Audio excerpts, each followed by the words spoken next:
நான் விருதுநகர் மாவட்டத்தைச் சேர்ந்தவன். விருதுநகரில் தான் பள்ளியில் படித்தேன். எங்கள் ஊரில் இருக்கக்கூடிய பள்ளிக்கு செல்லுகிற வழியில் காமராஜருடைய சிலை இருக்கும். ஒவ்வொரு நாளும் நாங்கள் நடந்து போகும்போதெல்லாம் காமராஜரை நின்று பார்த்துவிட்டுத்தான் போவோம். ஏன் காமராஜரை ஒருவர் தமிழ்நாட்டில் நினைத்துக் கொள்ள வேண்டும் என்றால், இன்றைக்கு நீங்கள் எந்த ஊரில் எந்த கல்வி நிலையத்தில் யார் படித்தாலும் தமிழகத்தில் இருவரை பற்றி நினைக்காமல் நீங்கள் கல்விக்கு போகவே முடியாது. ஒருவர் தந்தை பெரியார், இன்னொருவர் காமராஜர். இவர்கள் இருவர் இல்லாவிட்டால் நாம் படித்திருக்கவே முடியாது. காரணம், படிப்பது என்றாலே உயர்தட்டினருக்கு மட்டும்தான். அது ஏடு தொடக்கூடாது, நீ சூத்திரன், உனக்கு கல்வியில் இடமில்லை. பள்ளியில் பள்ளி மழை பெய்தால் கூட பள்ளியினுடைய ஓரத்தில் ஒதுங்குவதற்கு தீண்டத்தகாதவனுக்கு இடம் கிடையாது. தரையில் தான் உட்கார வேண்டும், ஒதுங்கித்தான் உட்கார வேண்டும்.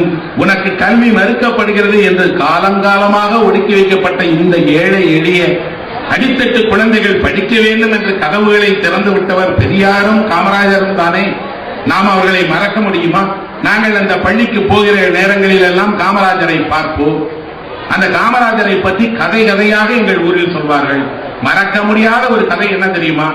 அவர் முதல்வராக இருந்த போது மருத்துவக் கல்லூரியில் ஏழை மாணவர்களுக்கு அவர்களுக்கு 10 இடம் ஒதுக்கி தருவதற்கு அவருக்கு ஒரு உரிமை இருந்தது. 1000 விண்ணப்பங்கள் அவருக்கு வந்திருந்தன. அந்த 1000 விண்ணப்பங்களையும் அவரிடம் காட்டினார்கள். இந்த 1000 விண்ணப்பங்களிலிருந்து 10 பேருக்கு நீங்கள் மருத்துவ கல்வி தருவதற்கு அனுமதிக்க முடியுமையா என்று சொன்ன போது காமராஜர் சொன்னார், அந்த பட்டியலை தயாரித்து விட்டீர்களா என்று. அவருக்கு உதவியாளராக இருந்த ஒரு அதிகாரி ஒரு 10 பேர் கொண்ட பட்டியலை எடுத்து, ஐயா, இந்த பட்டியலில் 10 பேரை தயார் செய்து விட்டேன், நீங்கள் உத்தரவு கொடுத்தால் இவர்களுக்கெல்லாம் நாம் ஆர்டர் அனுப்பிவிடலாம் என்ற போது காமராஜர் சொன்னார், இல்லை இல்லை, 1000 பேர் கொண்ட அந்த விண்ணப்பங்களையும் என்னிடம் கொண்டு வாருங்கள், நான் பார்க்கிறேன் என்று. அதற்கு நிறைய நேரமாகவே ஐயான்றோட ஒண்ணுமே இல்லையா, 5 நிமிஷத்துல பார்த்துருவேன், கொடுங்க. 1000 பேர் கொண்ட விண்ணப்பத்தையும் கொண்டு போய் காமராஜரிடம் கொடுத்தார்கள்.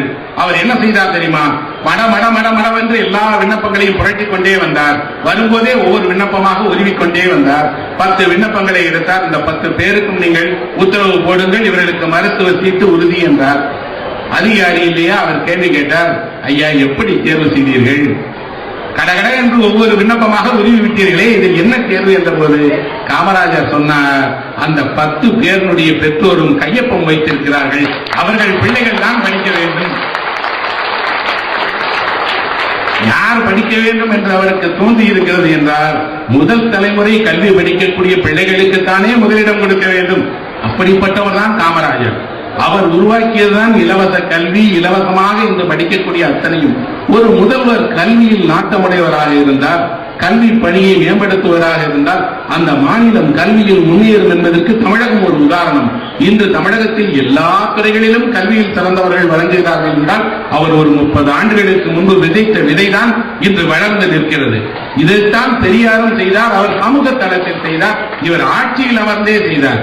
இவர்கள் 2 பேரும் நமக்கு என்ன செய்திருக்கிறார்கள் என்றால் கல்வியின் முக்கியத்துவத்தை உணர வைத்திருக்கிறார்கள். இன்றைக்கு நம் வீட்டில் நம் பிள்ளைகள் யாராக இருந்தாலும் நாம் படிக்க வைக்க வேண்டும் என்று தானே இருக்கிறோம். என் பிள்ளை படிக்க வேண்டும், அதிலும் என்ன படிக்க வேண்டும்? நம்மை ஒரு பெரிய கொடிய நோய் பிடித்து ஆட்டுகிறது. என்ன என்றால் 300 ஆண்டு காலமாக ஆங்கிலேயன் நம்மை விட்டு போய்விட்டான். 300 ஆண்டு ஆட்சி செய்தான். இன்றைக்கு நம்மிடம் ஆங்கிலேயர்கள் இல்லை, ஆனால் அவனுடைய அத்தனை குணத்தையும் நம்மிடம் விட்டு போய்விட்டான். நாம் ஒரு ஆங்கிலேயனை போல காலையில் எழுந்தவுடனே உணவருந்த தொடங்குகிறோம், காபி குடிக்கிறோம், தேநீர் குடிக்கிறோம், அவனுடைய மொழியை பேசுகிறோம், அவனுடைய புத்தகங்களை படிக்கிறோம். எதையெல்லாம் ஆங்கிலேயன் இங்கே செய்தானோ அது அத்தனையும் நம்மிடம் இருக்கிறது. எதுவும் நமக்கானதில்லை நண்பர்களே. நம்முடைய மூதாதையர்கள் யார் தேநீர் குடித்தார், யார் காபி குடித்தார், யார் 3 வேளை உணவு உண்டார்? நம்முடைய உணவினுடைய பெயரை காலை உணவிற்கு என்ன பெயர் என்றால் நீர் ஆகாரம் என்று சொல்கிறார்கள். தண்ணீர் தான் ஆகாரம். அதில் கொஞ்சம் சோப்பு பருக்கைகள் இருக்கும், அதை குடித்து வளர்ந்தவன் தானே பாட்டன் முப்பாட்டன் எல்லாம். நான் ஒரு நண்பரோடு உணவகத்துக்கு போயிருந்தேன். அந்த உணவகத்தில் இருக்கக்கூடிய உணவு பட்டியலை வாங்கி நானும் அந்த நண்பரும் பார்த்துக் கொண்டிருக்கும் போது ஒரு விளையாட்டாக அந்த நண்பரிடம் கேட்டேன், இந்த உணவு பட்டியலில் 90 விதமான உணவு இருக்கிறது இல்லையா, இந்த உணவில் எதெல்லாம் தமிழ் பெயர், எதெல்லாம் வேற்றுமொழி பெயர்? அந்த உணவு வருகிற நேரம் வரையில் இந்த விளையாட்டை விளையாடலாமே நண்பார்னோட அவர் சொன்னாரு, எல்லாமே தமிழ் பெயர் தானே சார், எல்லாமே தமிழ் பெயர்களை தமிழில் அச்சிடப்பட்டிருக்கிறது. உணவு பட்டியல் என்றாலே நமக்கு பலருக்கு தெரிஞ்சிருக்காது. மெனுக்கார்டுன்னு தமிழ்ல சொன்னா ஒரு வேளை தெரியும். ஏன்னா உணவு பட்டியல்ங்கிற சொல் கூட நமக்கு தெரியாது. அந்த பட்டியலை எடுத்து பார்க்கும்போது நண்பன் கேட்டான், இதுல எல்லாமே நம்ம சாப்பிட்டுருக்கோம், தமிழ்நாட்டில் பரவலாக கிடைக்கக்கூடிய உணவுகள், இது என்ன நீங்கள் தமிழர் உணவு, தமிழுக்கு என்று ஒரு தனி சிறப்பு பெயர்கள் இருக்கிறதும் நான் சொன்னேன். அதில் இருக்கக்கூடிய பூரி, பஜ்ஜி, வடை, சமோசா, கேசரி, பரோட்டா, சிக்கன் 65, நூடுல்ஸ் எதுவுமே தமிழ் சொற்கள் இல்லை ஐயா. நீங்கள் வேண்டுமானால் சாப்பிடுங்கள், ஆனால் அந்த சொல் கூட தமிழ் சொல்லா என்று தெரியாமல் ஏன் சாப்பிடுகிறீர்கள்? ஒரு சமூகம் சாப்பிடுகிற சாப்பாட்டின் பெயர் தெரியாத சமூகமாக இருக்கிறது என்றால் கேவலமாக இல்லையா?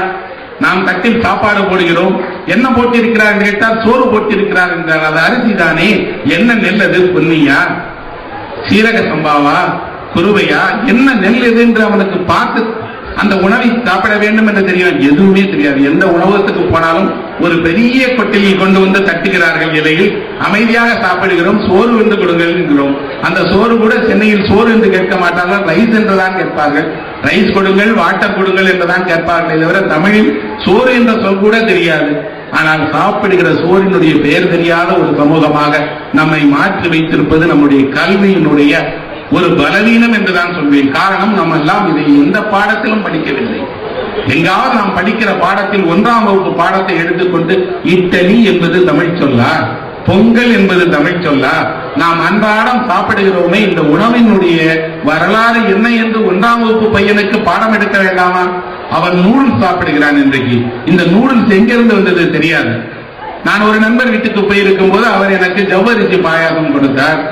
நான் குடித்தேன். சுவையாக இருக்கிறதா என்று கேட்டார். சுவையாக இருக்கிறது என்று சொன்னேன். அதற்கப்புறம் அவர் இதை என்னுடைய வீட்டில் ரொம்ப சிறப்பாக தயாரிப்பார்கள் நான் வந்தபோது நான் அவர்கிட்ட கேட்டேன், ஐயா இந்த ஜவ்வரிசிக்கு ஜவ்வரிசி என்று ஏன் பெயர் வந்தது என்று கேட்டேன். அவர் சொன்னார், ஜவ்வரிசி தான் ரொம்ப வருஷமா அப்படிதான் இருக்கு. நான் சொன்னேன், இல்லை ஐயா அதுக்கு ஒரு வரலாறு இருக்கிறது, தேடி பாருங்கள், நீங்களே தேடுங்களேன் அப்படின்னாரு.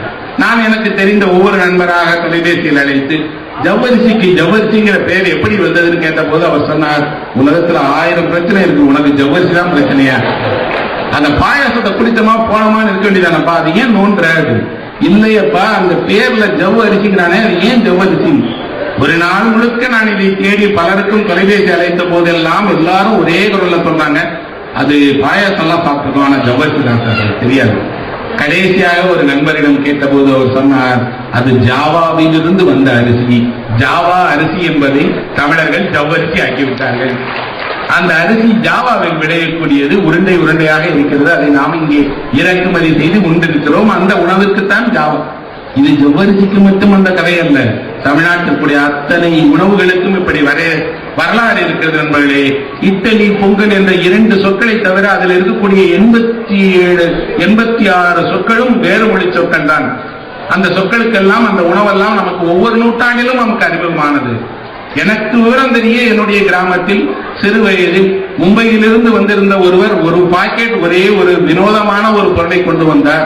சீனாவில் இதை சாப்பிடுகிறார்கள், நாங்கள் சாப்பிட்டு பார்க்கிறோம், இது புது சுவையாக இருக்கிறதே என்று அதை சமைத்து பார்த்தார்கள். எங்களிடம் கொண்டு வந்து காட்டிய போது நாங்கள் சொன்னோம், என்ன ஒரே புழு மாதிரி நெளிந்து இதை எப்படி சாப்பிடுறீங்கன்னு. இன்றைக்கு அதுதான் நம் வீடுகளில் அத்தனையும் சாப்பிடக்கூடிய அந்த நூடுல்ஸ். 30 வருடத்துக்குள் தமிழ் வெள்ளத்தினுடைய அத்தனை வீடுகளுக்கும் நூடுல்ஸ் வந்துருச்சு. ஆனால் நம் பாட்டன் முப்பாட்டன் காலத்திலிருந்து சாப்பிட்டு வந்த ஒரு உணவினுடைய பேரும் நமக்கு தெரியாது. பிரியாணியை நாம் விரும்பி சாப்பிடுகிறோம். எல்லா ஊர்லயும் பிரியாணி கிடைக்காத இடமே இல்லை. இது முகலாய படை ஒரு இடத்திலிருந்து இன்னொரு இடத்துக்கு போகும்போது 1000 பேருக்கு உணவு வேண்டும். உணவை எப்படி அவர்கள் சமைப்பது என்று தெரியாமல் என்ன செய்வார்கள் என்றால், அங்கேயே மாமிசமும் இறைச்சியும் இன்னும் சொல்லப்போனால் அரிசியும் எல்லாமும் ஒன்றாக போட்டு ஒரே உணவாக மாற்றி அந்த உணவை ஒவ்வொரு படை வீரனுக்கும் கொடுப்பார்கள். அவனுக்கு தனித்தனியாக சமைத்து கொடுப்பதற்கு நேரம் இல்லாததால் உருவாக்கப்பட்ட ஒரு உணவுதான் அது.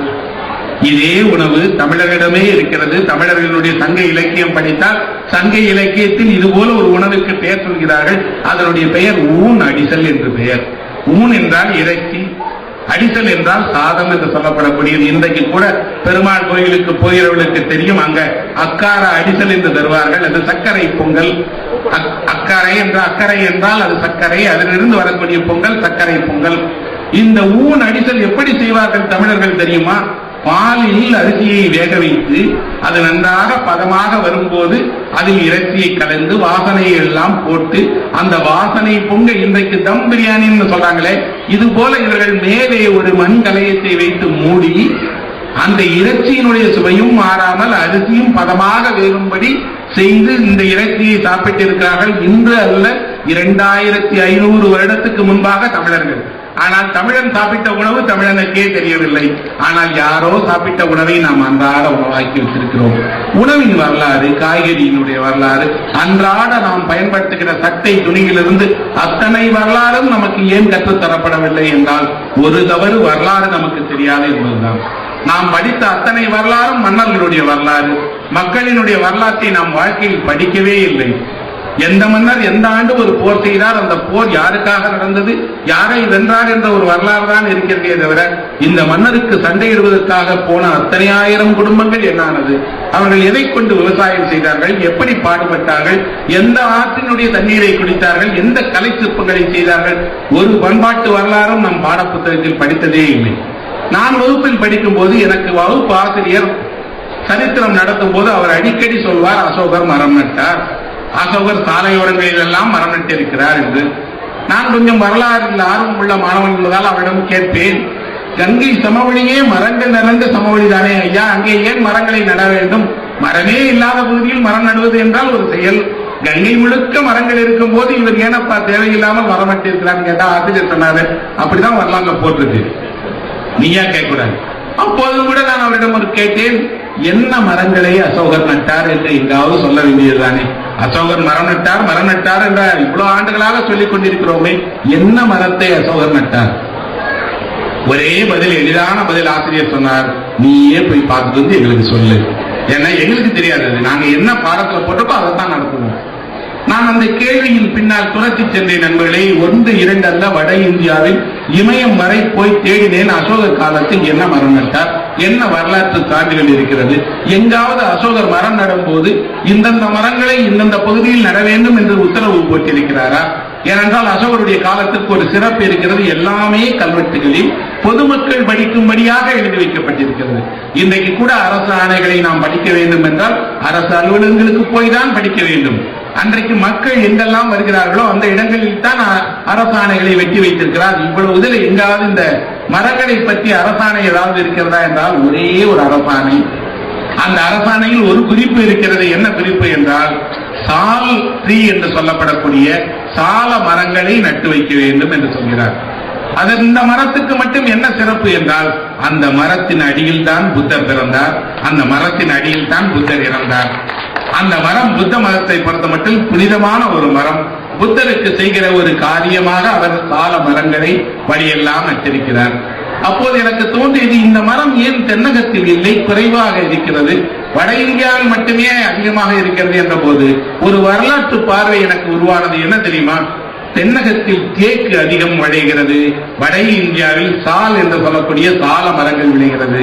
தென்னகத்தில் தேக்கு விளைவதால் தேக்கடி என்று ஒரு ஊர் இருக்கிறது. தேக்கு மரங்கள் உறுதியானது என்பதால் அதை வைத்துக் கொண்டு நீங்கள் கப்பல் கட்டுவது வரை நீங்கள் அத்தனை கட்டுமானங்களையும் செய்ய முடியும். அதனால் தான் ராஜராஜ சோழனால் அவ்வளவு பெரிய கடற்படையை அமைக்க முடிந்திருக்கிறது. அவ்வளவு பெரிய முகலாய படைக்கும் பின்னால் வந்து ஒரு தேக்கு போல ஒரு உறுதியான மரம் இல்லாததான் மரத்தில் செய்யப்பட்ட பணிகள் அவரிடம் குறைவாக இருக்கிறது தெரிய ஆரம்பித்தது. அப்ப ஒரு 2 மரங்கள் இந்தியாவுடைய வரலாற்றையே பிரிக்கிறது. ஒன்று தேக்கு, இன்னொன்று சால். தேக்கு விளைகிற இடத்தில் மட்டும்தான் தேக்கடி என்ற ஒரு பெயர் இருக்கும். தமிழ் சொல் இல்லையா, அது தேக்கு விளைகிற அடி என்றால் தேக்கடி என்று.